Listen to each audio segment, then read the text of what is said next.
Hi pals, it's me, Artie, they're their pronouns only, and this was an unplanned video, to be honest.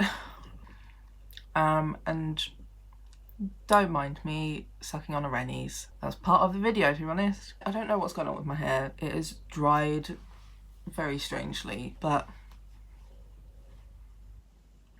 here we are. This video is talking about me not being able to go through with a procedure I was supposed to get.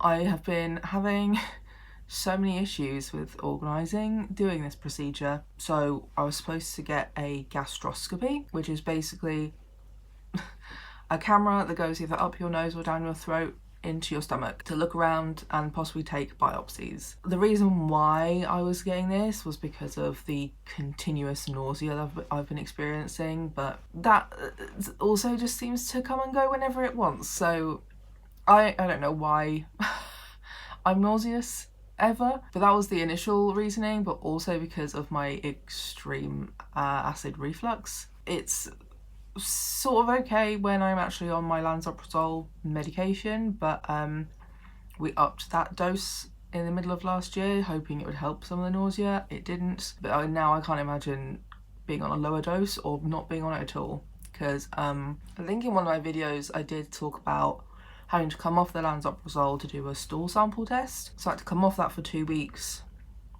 I don't remember when the fuck that was. The reflux was so bad that I started having allergic reactions, particularly like here. I just felt itchy and tingly. That was not fun, and it was starting to like creep up to my face as well, affecting the skin on my face. That test came back saying I didn't have the bug that they were checking for. So the next step was going to be this gastroscopy. We'd already had a conversation that I wasn't going to have the one with the tube that goes straight down your throat. I don't think I would manage that or deal with that very well. So we went with the transnasal one, which is a slightly smaller tube that goes up your nose, down your throat, into your stomach. So I've booked and rebooked this fucking thing so many times. I'm not even really sure at this point how many times that's happened or what exactly went wrong each time, but I think for one it took months, even though I'm urgent. I think my referral for it was in November, and I've been fighting with the admin teams since early February, mid-February, I don't know, but like a while. So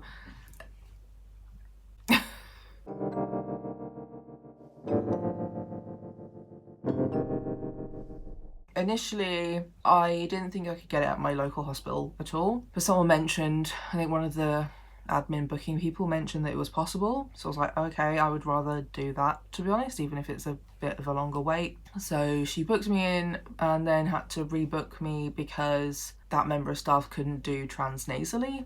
It's a different set of training basically, and there's less people who do either procedures, but particularly transnasal, at my local hospital. So I had to be rebooked for another week. I think it was initially the 18th of March. I think very early March someone rang me and asked if I wanted to take like an earlier appointment on like the 5th, and I was like, already had this conversation. I already had an appointment on that day, but it had to be rescheduled because I need a transnasal one instead. I had the endoscopy nurse like pre-assessment thing for this procedure, who was very nice but didn't seem to really know anything useful. I'd been asking a lot of the same questions to different admin members, and they said that I should ask this person, this member of staff. So I did.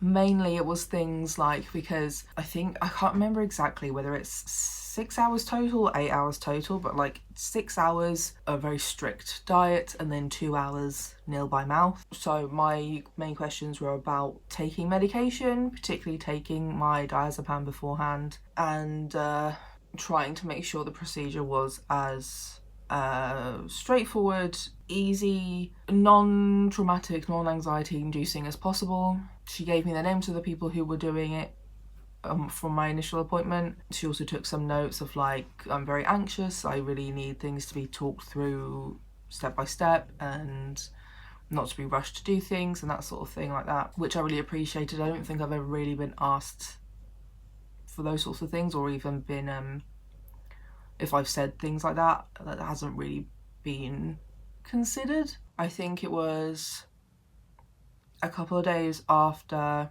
I'd stopped taking my lansoprazole for the 18th or whatever it was appointment, I was called to say that it's been cancelled because the member of staff just doesn't want to work at the local hospital near me. So they can just fuck off. This was very frustrating. You know, I had already been booked in, and other people might have already been booked in for this as well. I do feel like you should at least honour appointments that have been booked in, because for me, the local hospital is a much easier option for lots of reasons. I have the possibility of driving myself, depending on whether I needed sedation or whether I was taking diazepam or not, or I could be dropped off easier, and it wouldn't be as far to travel.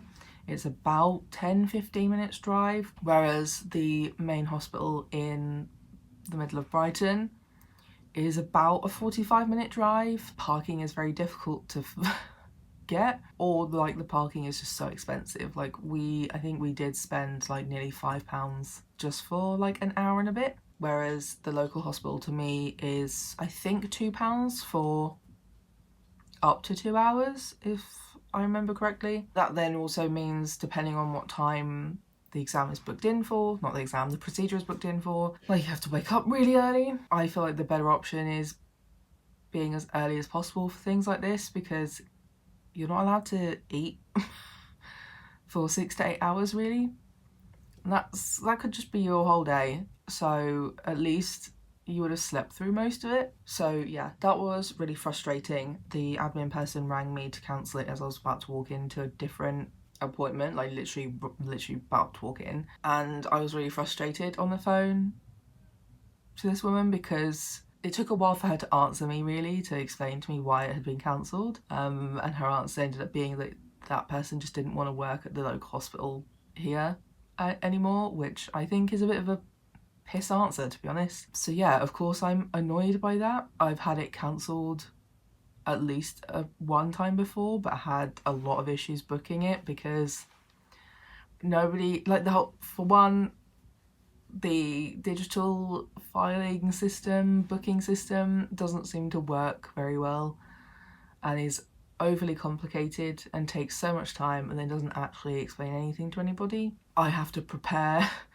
by coming off of certain medications to try and provide evidence of symptoms that they can look at doing this examination. So yeah, like I was saying, that it's really frustrating that it's been cancelled again and that's the reason for it, but also like I'm walking into a different appointment and I don't have my calendar on me, and it's not just me that I have to like think about.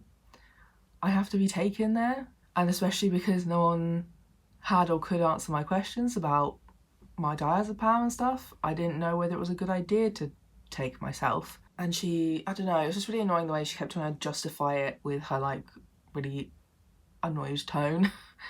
And it's like, yes, but you have to understand as well, from my point of view as a patient, this is really frustrating that I thought I had this sorted. It's been booked for I think maybe a couple of weeks by that point, and you ring me like a week or two before I'm supposed to get it and say that the person just doesn't want to work at the hospital anymore and can just abandon people who are booked in for procedures, and that we have to rearrange everything in our lives for it. Like, that is frustrating. And like, she wasn't really giving me any useful information of like, yeah, well, can you take a number down or whatever, contact us tomorrow or whatever it is to sort out rebooking. So I ended up just hanging up on her because I had to get into my appointment. So I was like, I've got an appointment I'm going to go into, so I have to go. I then couldn't rebook it for a while because I needed it to be a day and a time that my mum was working from home, so we could both look at the calendars together when they suggest appointment times and days. And I think that was like literally right before I was not going to be in the next day because of a bunch of appointments I had, and then my mum was physically in work for 2 days. And then obviously don't fucking answer the phones. When we did finally get to ring, I could not, like, I must have thrown away my original letters for this because I thought it was done and booked. I didn't have the letters that had the right contact number on, and I had no evidence of these appointments being ever being booked on my, I don't know, patient access or the NHS app, whatever, one of those, because I was looking for it to try and find a contact number, and there was no note anywhere to say that I either previously had appointments booked or needed to book an appointment still. So I don't know what the fuck happened there, to be honest. I think I did find, I found it from a text message, but also I think my mum was ringing via like the switchboard to see if she could get through. She was sat waiting for ages before anyone answered, and they were like, oh yeah, like I'll pass you through, or here's the number, but I don't know, either way, I don't think it was the right number. My mum left a voicemail, but I don't think, like, they said that they weren't booking any more clinics until April, or for April yet. Like, they were doing something that meant that they couldn't book any more clinics for this procedure. So they told me that I just kind of had to wait for someone to call me. I was like, that is fine, I will, but also I was told to ring, said that I could ring, and it was probably easier for me to ring because of the whole thing I just mentioned. Having to repeat all of these points like over and over again, very annoying. I had that appointment with the nurse who, like I said, didn't seem to actually know any of the right answers. She didn't know what to say about the diazepam. She suggested I take it the night before, which I said, that's not how diazepam works, but okay. No, I'm not going to do that. Had to repeat myself about cannulation stuff again, as usual. A lot of people for the usual gastroscopy get cannulated for sedation, but apparently most people who do it transnasally don't even really need sedation. They just have the numbing sprays, but they can do sedation. That was then the next big thing, was like, oh, we don't do sedation for this, but then they were like, oh, do you want sedation? We're gonna do sedation. It's like, no.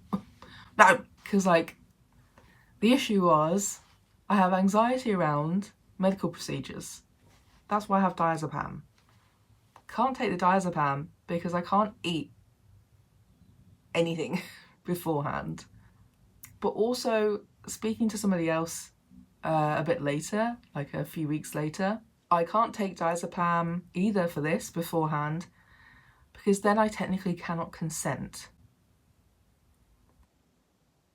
So when I talk about that phone call, I'll explain further. So the options were cannulate or ask when you get there. She just told me to ask the people doing the procedure when I got there, and I was like, that's not great advice, because really I need to know if I can, because this was still at my local hospital at that point, I was like, I need to know if I can take myself there, or if someone needs to take me and pick me up because I'll be on diazepam or whatever else. That was not helpful. So then when somebody did finally call to rebook, I think it was someone who was really nice, but I was like, oh yeah, I'm really sorry, I can't do that right now because my mum's not here and I don't have my calendar, but if you can call me tomorrow afternoon, then that'll be no problem, we can book. So they did ring me back the next afternoon. I was like, oh, I'm actually a little bit surprised you did, but thank you. Hello, I'm not well. It's been a week since I recorded that video, and I'm editing for this week, so I just remembered that also when they did eventually ring me back to book me in, they asked me why I didn't turn up to the 18th appointment. I was like, excuse me, what do you mean? Why didn't I turn up? Somebody rang me, like I think maybe a week or so before, telling me that it wasn't or the person doing it wasn't going to be there anymore, and it was cancelled. What do you mean? Like, who said that I just didn't show up? And they were like, oh, I'm sorry, there must be an issue or mix-up on the admin side of things, because it says here that it wasn't cancelled and you just didn't attend. I'm pretty sure I said in other clips of this video of like when I was trying to find the phone number to ring them to rebook, I couldn't find any of that information anywhere. I'd thrown the letter away because I wasn't expecting to need the number again, and looking through my app or whatever, there was no trace anywhere of any of these appointments. I didn't get a text reminder of it either on the, like 2 days before, on the day, etc. So I was fucking raging at that. I was so angry that it was down as I just didn't show up. So hopefully, because they did tell me on the phone that they would make a note or change that to say that I was under the impression it had been cancelled, and I've been trying to get in contact with them for however long. But yeah, that's a bit I forgot during my original filming, and I feel like was very important to include because I was so pissed that they had me down as just a no-show. Like, it was bad enough this whole thing ended up making me feel so shit about myself to also have been accused of just not bothering to show up. Where was I supposed to be showing up to? Was I supposed to be going to the local hospital and not getting it transnasally? Or was I supposed to show up to fucking central Brighton?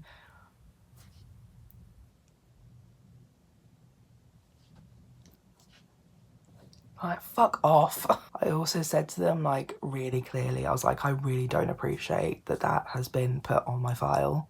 Like, I really don't appreciate that you have labelled me as a no-show for that, when I was called and told that this person no longer does what I was booked in for at the place I was booked in. So I think that might have also been why they said that they would change it. I was like, I don't appreciate that.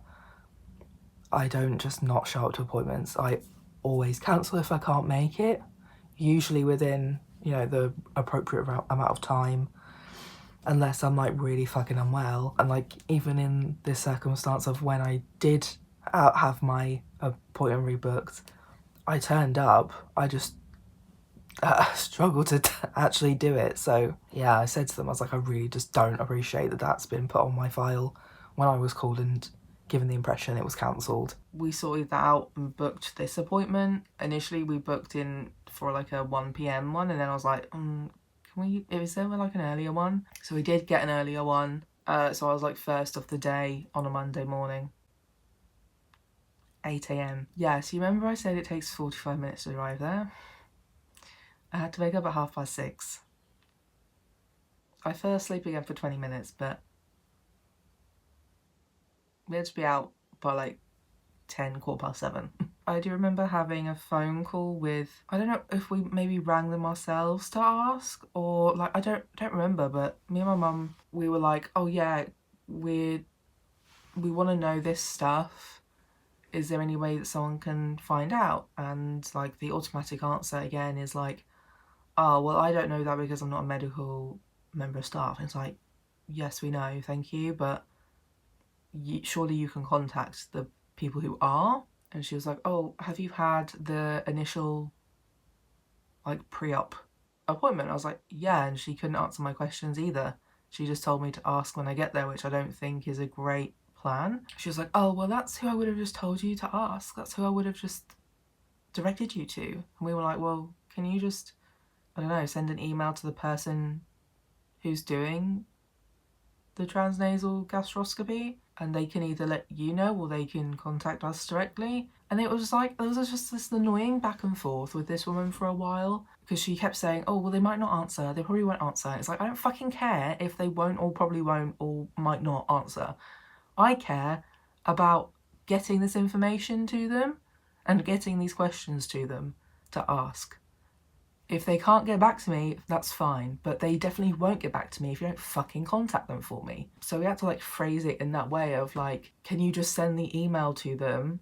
Because I would rather that this has at least been sent to them. And if they can contact me, then they will, and that's great. And if they can't, then we just make do, but I would rather at least it be passed on to them.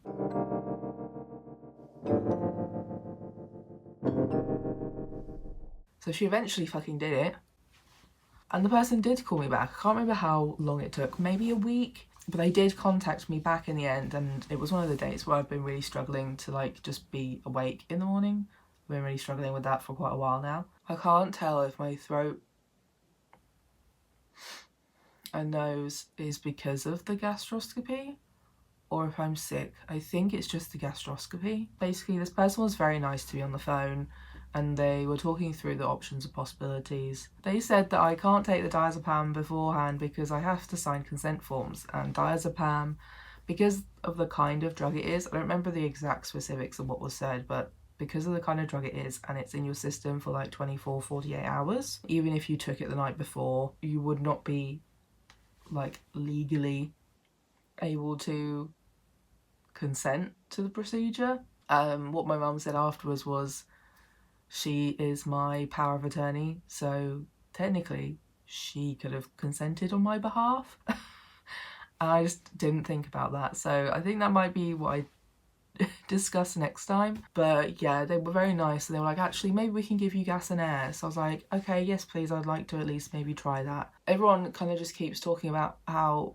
the transnasal gastroscopy is more easily tolerated, and I think they mainly are talking about the gag reflex more than anything else, that down your throat is more likely to cause gagging, or more likely to cause worse and more gagging than down your nose through the back of your throat. And like, from the experience I had, yeah, I can agree. I think I only gagged once, so whilst they were doing that anyway, but yeah, it was just a bit difficult. But yeah, the person also was like, you know, we'll go very slowly, we'll go completely by like what you say, and the one of the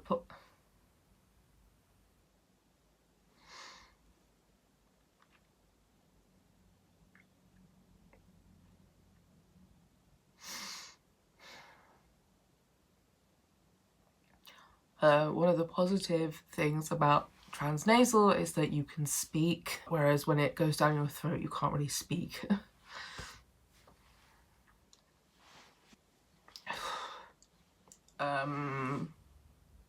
So yeah, it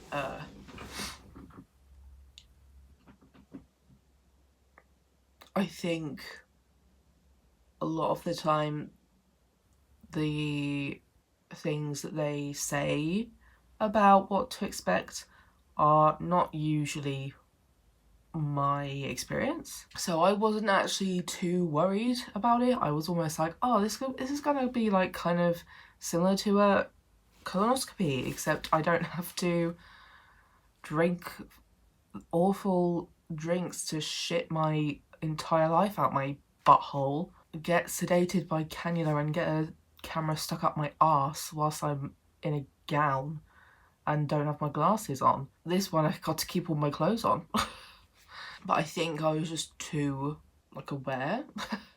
I think I needed to be more sedated, which is why I have need and use diazepam, because as well diazepam's a muscle relaxer, so like even if it's not majorly impacting me mentally, it should be doing something physically for my muscles, which should help overall. On the actual day, spent the last week not taking my lansoprazole and suffering, and then today, yeah, woke up at 6:30. We left at 7:15, just about got into the car park. We were a little bit late, but I went through. My mum had to go back somewhere else. They said that she couldn't sit in the waiting room for me. Not really sure why. Not like there were many people there either anyway. So yeah, the first step was sort of talking through it. They would ask you to remove your septum ring, by the way. They don't care otherwise, only about like tongue bars and stuff. So if you're going for a gastroscopy, whether it's transnasal or not, take your jewellery out of your face before you go. Because if it was my previous nose ring that needed like pliers to get off, I'd probably not have been allowed to do it, because they don't ask and they don't mention it at any point. Nobody mentioned it at any point. I forgot to ask personally. They checked my blood pressure and heart rate. Obviously couldn't take any of my meds this morning, so that didn't help either. Like, I wasn't able to have my propranolol, which is one of my medications that does help me with anxiety. Had to get a numbing nose spray up both of my nostrils, which was not nice. It was very plasticky tasting and smelling. They do a few shots up each side, wait to see how you're doing, and then ask if you can finish off the spray bottle, basically, because the more you can take, the better it is. But it did make me gag. It just tasted and smelled so bad, and it, like, obviously you're told to like sniff it up so it goes down the back of your throat as well. So it was really not, it was gross. It was not fun. Like, 1 out of 10, not recommended. And I started to feel the numbing in my like throat with swallowing, which was a really, like, in a way it was a weird sensation, but also in some ways I was quite used to it.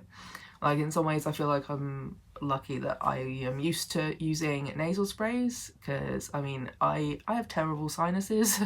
So quite a lot of the times I'm using nasal sprays just to be able to breathe, or I also use nasal sprays to help lower the viral load of COVID or anything else I might be picking up from being out and about. So like, that was not as uncomfortable as maybe it is for the people who don't do that, either don't like it or have never done that. And as well, I buy this numbing throat spray because when I used to get sick quite a lot from like viruses, I often would get a throat related symptom, and the only way of like dealing with that was just to numb my throat as much as possible. Been using that a lot this week. So it was a similar sensation, just stronger, and also tastes so much worse. Then I talked through the stuff with a few different people. First, a nurse, then the person doing the gastroscopy, and then a different nurse came in to get me and bring me through. I did also mention that I have quite narrow nostrils. I don't know, up here is very small and narrow from what people have told me, from seeing people struggling to fit glasses, nose pads on my face. So I was a bit worried that it might be difficult, even though the transnasal camera tube is smaller than what they would use down your throat. So I then went into the room, I put my stuff at the side. They basically told me where to put it, but because I wasn't getting like full-on sedation, they said I could bring it through. I was told to get on the bed. They put a blood pressure cuff on my left arm because my right arm doesn't work, and a pulse checker thing on my finger. They put like, I don't even know what this was. I don't know why they put it on me so early, but they put like a funny little like bib thing that wasn't attached to anything, so it kept falling off. Prepared the gas and air, and they double checked with the person conducting the gastroscopy about throat numbing spray, and they were like, yes, please also give them throat numbing spray. So the nurse who did, I think this is might have been where some of the issues then came about, was just that I don't think that spray really got my throat. My mouth was so numb. It had managed to get me on the lip, so I could feel the numbness on my lip. I could feel it on my tongue, but because all that I then wasn't sure if it actually got my throat. They told me to like gargle and swallow what was left of the spray. Yeah, so I think that, I don't know, maybe that needed a more careful application than what I got. So then I was taking some of the gas and air. However, that first like initial sensation of gas and air is really not good. It's kind of that moment where you've either had like a few too many drinks or you've had a little bit too much weed, where you're like, am I going to be sick? like it does dissipate, and then you just feel a little bit like, but it doesn't last very long, so you have to do it again. And they did tell me this when they had the tube up my nose and down my throat, and I was like, I just don't, it made me feel quite dizzy and like unwell, I don't think that will help me feel better. But yeah, so like I did that first. They turned the lights down low. There was the screen in front of me. They didn't have to remove my glasses or anything, which was nice. Usually, for some reason, everywhere is like, take your glasses off. And I'm like, why? Why do I have to take my glasses off all the time? What are you doing to my face? I could see the screen, so I would be able to see what happened, what's going on. But there's also like a really bright light on the end of the camera tube thing. And it was just like, I think that didn't help either.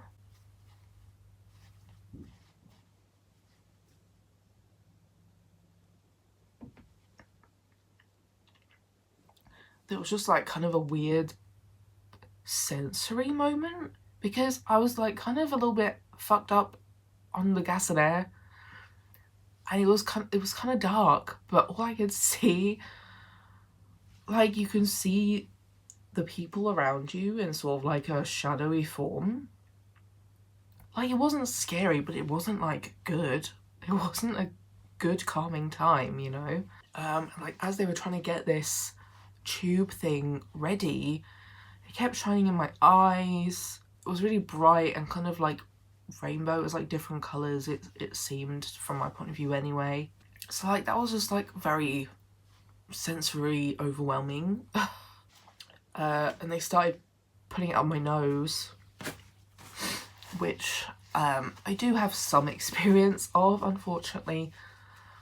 As I said before, I think I had a small tube stuck up my nose in ENT in like 2020 or 2021, something like that. Maybe, yeah, I think 2021.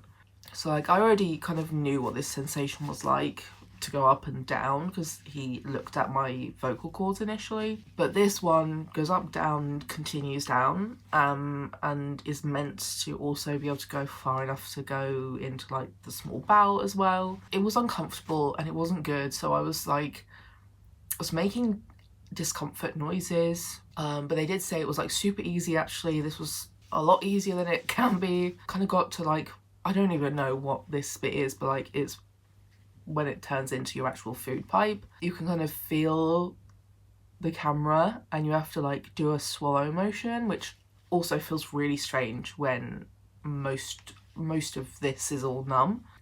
Also weirdly, like for some reason the numbness, I could really feel it in my like septum. Like I didn't have my ring in either, obviously, but like this part of my nose felt particularly numb, and I just thought that was really strange. But yeah, so you have to make a swallowing motion to help get the camera to go through. Usually it's closed, it's not just open, so it's gonna be a weird feeling, but actually it was actually painful for me.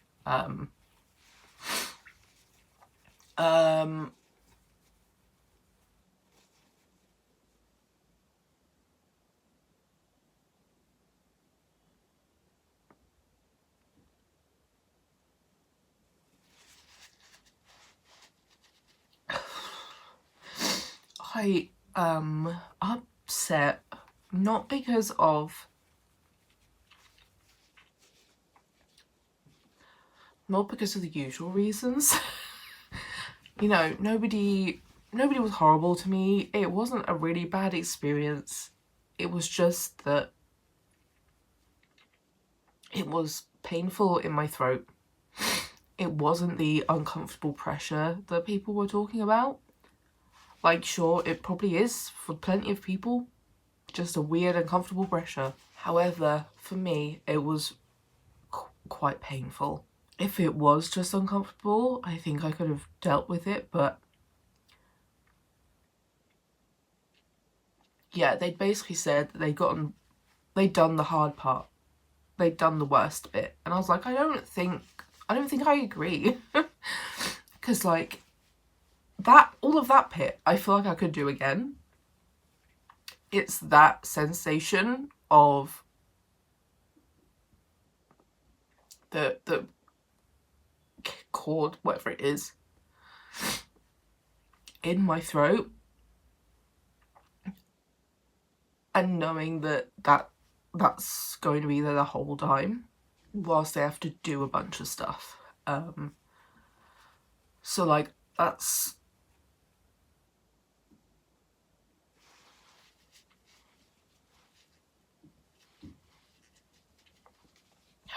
I think that's what I was most unprepared for. That and the feeling very like awake and aware, really, because like even I feel like the gas and air was a little bit too extreme, because you kind of go from feeling like having a great time, feeling great, to suddenly like, oh, I have a fucking camera up my nose and I can feel it in my body. So yeah, because that hurt, I don't think I realised that actually the camera had gone past that point. I thought it was just still waiting to go. And I kind of just wanted it to come out because that was not a sensation I was expecting to have. And like I said, I did gag once. It wasn't too bad. And also one of the nurses was this side of me who was really nice and gave me some like reassuring pats on the arm.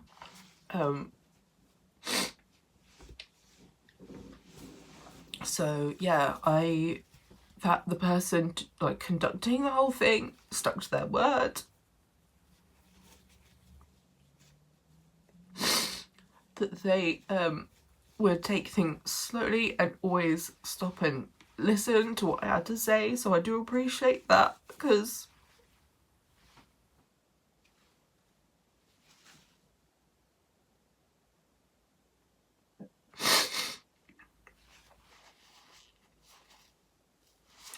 the amount of times that my consent means nothing to medical professionals is the reason why doing any of these is hard.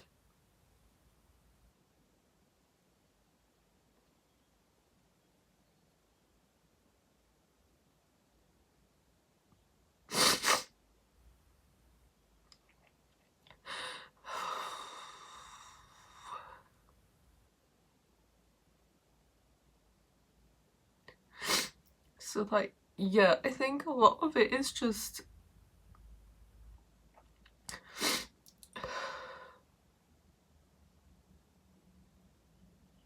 triggering, regardless of how nice or good anybody is.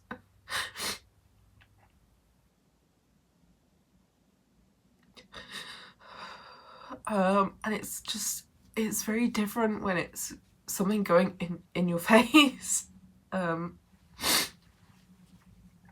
It's a lot harder to not be aware and to dissociate it from you, because like, even though the preparation for my colonoscopy was horrific, the actual colonoscopy wasn't so bad itself.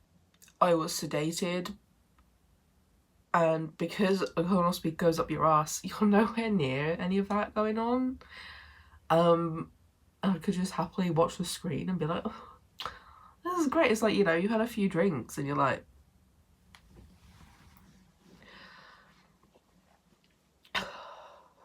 watching 24 hours in A&E, or whereas this is like, oh, because I want to see, I do want to see, but like, yeah, I could see unflattering angles, I could see nose hair, I could see all of that as they were going down, but also it was in my face. It was happening to my face. Like, I think there was a combination of things here that obviously made this harder. They were very aware of me being very anxious about this stuff, so they were very nice and did their best to adapt to me. I mean, I don't think it's common for them to use gas and air for this, but they offered it to me as something to try and see if it would work, because I told them the cannula would make it worse.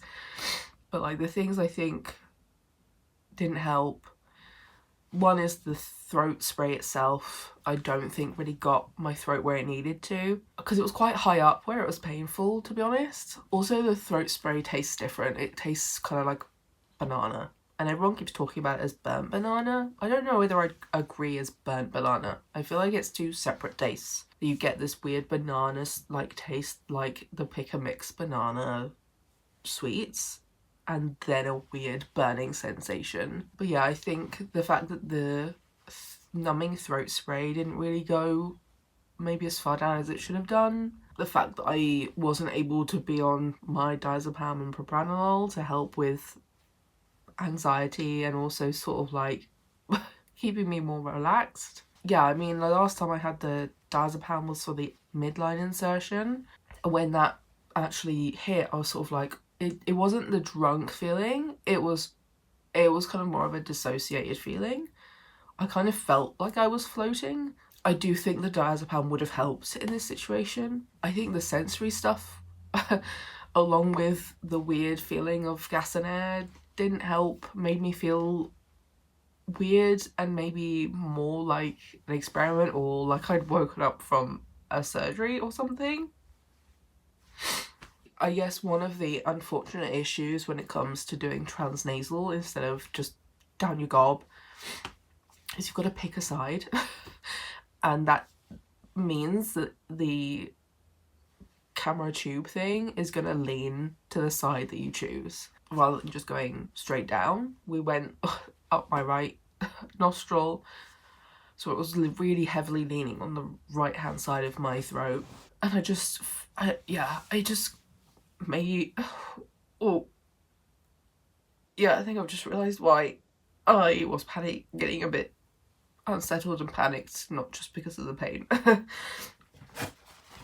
I think it would have helped if my mum was in the room. I think maybe that's something we would advocate for next time. Also, the camera down in my throat, that uncomfortable, painful feeling, also reminds me of the feeling I get when I am anxious and going to cry. So I think it just sort of set off a lot of those emotions as well. Yeah, I mean, I think it wasn't the same as what initially caused a lot of my medical like CPTSD, but it was a similar setup of like you were kind of like cornered. There's not really a better way of explaining that, but like I think, you know, there were two people sort of along this side that I could see, one person over this side, especially with it being dark and the light being kind of weird, and me being on a bed that was facing like it was, the bed was going across the room, so it's not like I could just hop off the bed and fuck off even if I didn't have the tube up my nose, because they're like, oh yeah, if you're having problems, like just please don't try and pull on the camera cord. We've had some patients do that in the past. I'm like, no, don't worry, I'm not going to try and yank that out of my face. I know that'll probably be worse than me just calmly waiting for you to do it properly. Don't worry, I will not do that. Yeah, and I think, I don't know, the fact that my mum was kind of told to fuck off immediately was a little bit strange. It's hard when you need sedation, but you, like, a majority of your trauma and issues is around vein access, and that is the main way they sedate people, and the gas and air is not exactly the most calming kind of sedation, and it's over super quick. But I mean, also, I don't even respond to cannulated sedation in the same way as other people. I need more of it. I do think that diazepam is probably the best option out of those for me, based on the experiences I've had. Because it hurts so much, I was basically like, no, can we like go back? And I was like, yeah, I don't think I can do this. It just really hurts. I don't think I can do this, because I was feeling the panic coming. And I kind of wanted to, like, I don't know, resolve whatever it was. Part of me just wanted to break from that sensation to, like, gather myself, maybe try again. But, yeah, I just started to feel a bit too panicked about it. And yeah, everyone was really nice. And like, this happens all the time. You're not the only one this happens to. They talked to me about some options. I was like, I don't think any of the other options are any better. And then honestly, part of the reason why I'm upset and was upset pretty much immediately after saying I can't do this. Was just like, this procedure itself only takes about 10 minutes. And I felt a bit silly. And I'll preface the next things I'm gonna say and that statement with like, I know logically I did nothing wrong.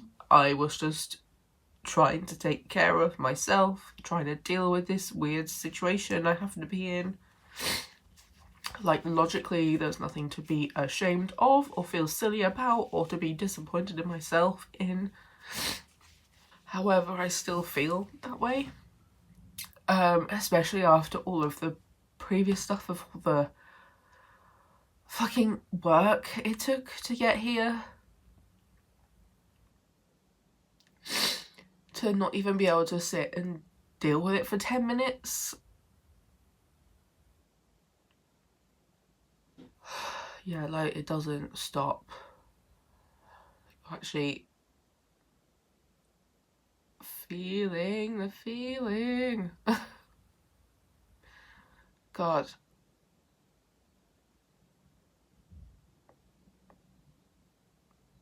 Doing my steps work. Feeling my feelings and expressing them.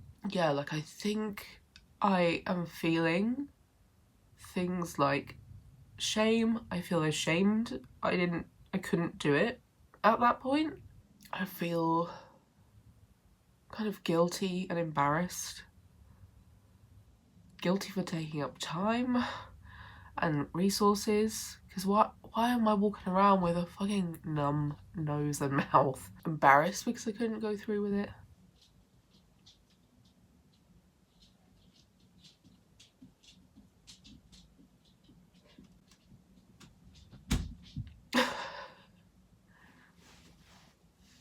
Yeah, embarrassed because it wouldn't have taken very long, and I'd already done the part that they find more difficult.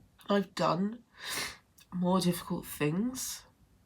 I was talking to some of my friends earlier by text message, well, WhatsApp, and one of them was like, I wonder if that's maybe like an EDS thing, that it was painful for like the fragile tissue. And I was like, you know, maybe it doesn't hurt other people in the throat the way it hurt me, because I just have such stretchy, fragile body tissue, which is also why a lot of anaesthetics don't work the same as the hypermobility or PDS.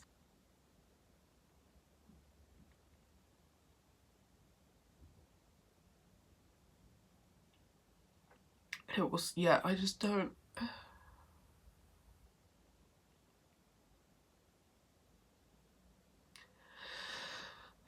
I'm not really sure how else to word those feelings, to be honest.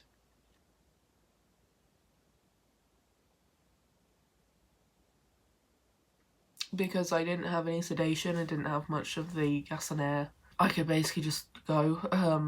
So I went and found my mum and tried to explain it's her. And as well, the kind of disappointment and shame of like, oh, sorry that we did all this for nothing, is how it felt. Because obviously I'm not getting any results from this, and that's just kind of how it feels. Like it was for nothing. There was no point in doing it. They said that I could do a trial sip of water about, I can't even remember what fucking time it was when I left, maybe about 20 minutes later, and it felt so weird trying to drink any water, so I had to leave it for a bit. I drank a bit more a bit later, and then when I got home I felt able to start at least trying to take my pills, but I had to take them one by one, whereas I usually take them in like just a fistful and go, ugh. Whereas this I had to be like, because I just didn't want to fucking choke on anything. And then yeah, the pain and stuff keeps sort of radiating up my nose and in my throat. My right nostril now, yeah, feels blocked. Not really sure why. I blew my nose earlier and there was some blood, but not a lot, like just a little bit. So I do think the procedure did aggravate some of the tissue down my nose. I don't know, I think maybe I could try again, but it might require another conversation about the diazepam, including my mum in that conversation, to be like, yeah, look, we've had this conversation about this procedure. Obviously, I've been there once already. I've signed the forms, like I know all the stuff. So if you need somebody to consent on my behalf, legally my mum can, if I'm not able to. So is there a way that I can take the diazepam beforehand? Like maybe before the nil by mouth period of time? I don't know. But I just really don't think I could deal with cannulation for this. And in a couple of days I've got to go get another fucking blood test. So yeah, I just want to say they had this poster on the wall in their waiting room, and it was like, patient comes first, like pyramid. I just found that really interesting, considering how piss poor I've been treated by a bunch of people in this trust. Not on this particular occasion, but like, yeah, this is the point I've been trying to make, and what I've been saying in my complaint I've sent off about a certain department. Like, you guys are the ones preaching patience before anything else. I didn't say that, you did. So truly, go fuck yourselves. But like, I think the situation really just shows that, like, just wanna get the sentence out, please, and then I can be finished. I think this situation just really shows that once you have been traumatized and your brain has been changed by other people's actions towards you, it doesn't matter how prepared you are or how nice the staff are, if something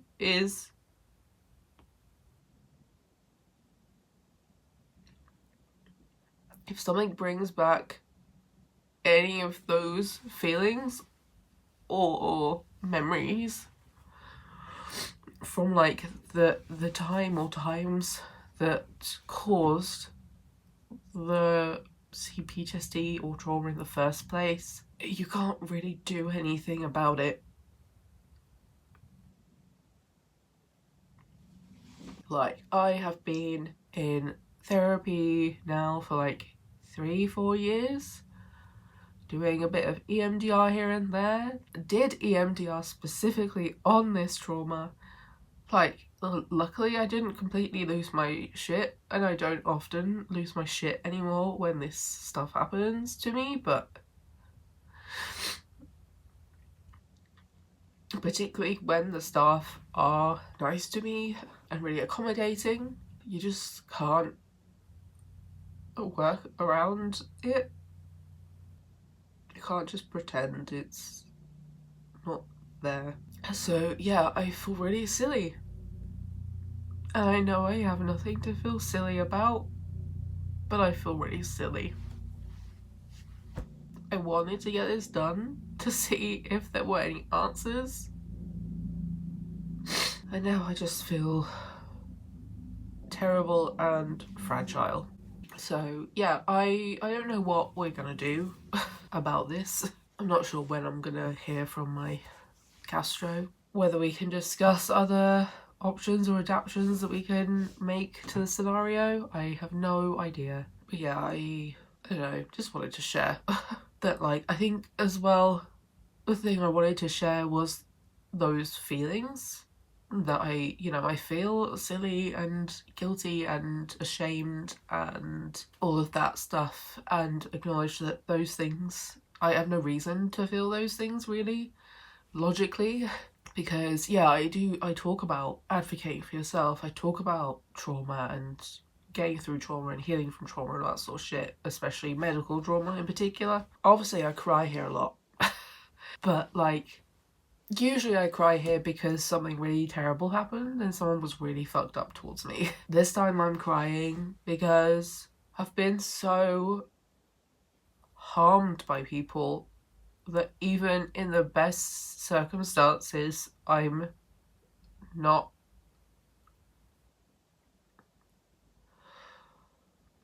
able to function sometimes. I'm not able to do some of the things that I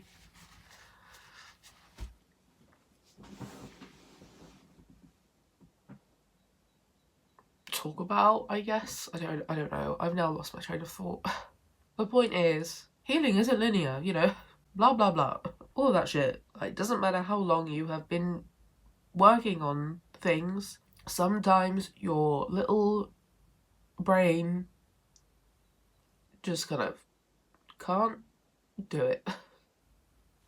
And that has been my brain today. So yeah, I do think I need to stop talking and crying because my nose and throat hurt. But yeah, so that was my day. Don't forget to like, comment and subscribe. Share my videos.